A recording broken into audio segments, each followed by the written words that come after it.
नमस्कार दोस्तों, आप सभी का हमारे चैनल यूनि विकास में स्वागत है। आज हम एक ऐसे मुद्दे पे बात करेंगे जिसका संबंध बिहार के लगभग 75% अधिक जनसंख्या से संबंधित है। वह क्षेत्र है कृषि और उससे संबंधित क्षेत्र।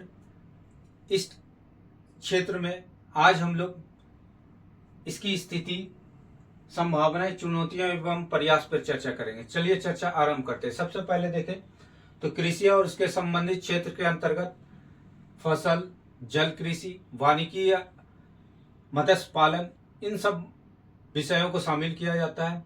इसके अलावा 2024-25 के आर्थिक सर्वे के अनुसार बिहार में लगभग 75% से अधिक जनसंख्या जो है कृषि के क्षेत्र में नियोजित है।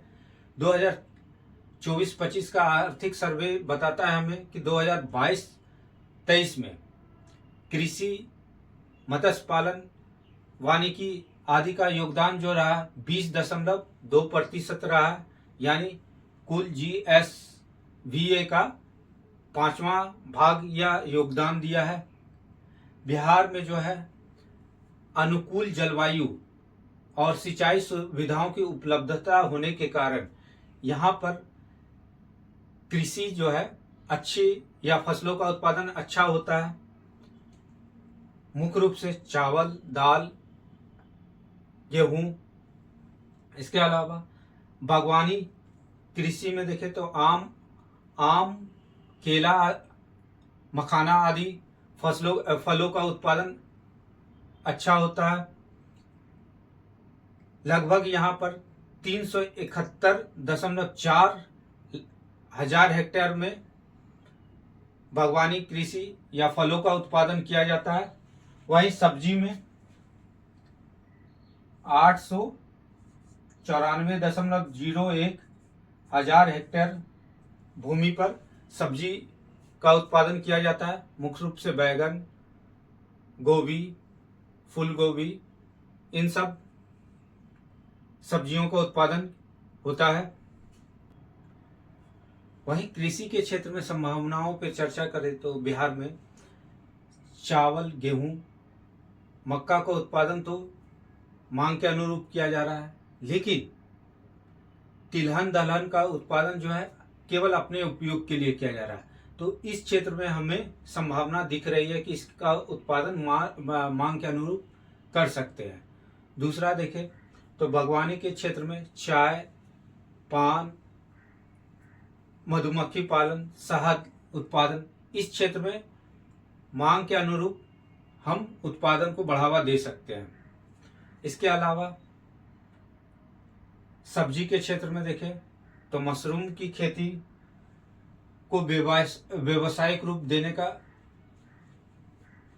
प्रयास किया जा रहा है और इस क्षेत्र में संभावना है कि मशरूम की खेती को हम व्यापक तौर पे बिहार में बढ़ावा दें। इसके अलावा फूलों में देखें तो गेंदा का फूल काफी उत्पादन होता है।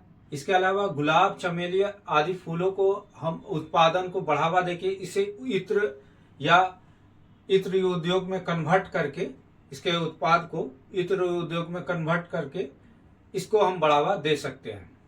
चुनौतियों एवं प्रयास पे चर्चा करें तो हम पाएंगे कि बिहार में भूमि के उपयोग में संघर्ष होना आरंभ हो गया विभिन्न फसलों के बीच। जहां गन्ने के उत्पादन का क्षेत्रफल घट रहा, वहीं रेशेदार फसलों का उत्पादन बढ़ रहा है उसके क्षेत्रफल का। इससे यह संकेत मिलता है कि गन्ने के अलावा अन्य फसलों का प्रचलन बढ़ा है, तो वहीं भूमि जो का क्षेत्रफल जो लिमिटेड है उसमें विभिन्न फसलों के बीच संघर्ष होना आरंभ हो गया है। यह एक तरह से अच्छा इंडिकेशन भी है और एक तरह से चुनौती भी है। दूसरा, शीत भंडारणों की समस्या। अगर हम सब्जी की खेती को और व्यावसायिक स्तर पर बढ़ावा दे रहे हैं या फूलों की खेती को व्यावसायिक स्तर पर ले जाना चाहते हैं तो वहाँ पर हमें शीत भंडारण की उपलब्धता जरूरी है। यह चुनौती उभर के आ रही है। इसके अलावा गुणवत्तापूर्ण रोपण सामग्री आपके पास उपलब्ध होना चाहिए। अगर ये उपलब्ध नहीं है तो आपकी खेती प्रभावित होगी।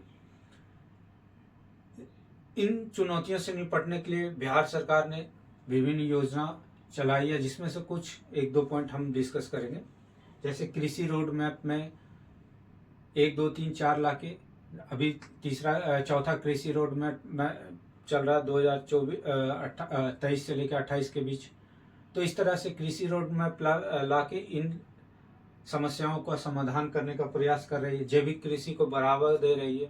जैसे 13 जिलों में बिहार में जैविक कृषि को बढ़ावा का कार्य किया जा रहा है। इसके अलावा नए भूमि का उपयोग को बढ़ावा देने की पे काम किया जा रहा है। शीत भंडारण माइक्रो लेवल पे, मतलब छोटे छोटे स्तर के शीत भंडारण का विकास किया जा रहा है। उसके बाद गुणवत्तापूर्ण सामग्री विभिन्न योजनाओं के माध्यम में वितरित करने का प्रयास किया जा रहा है।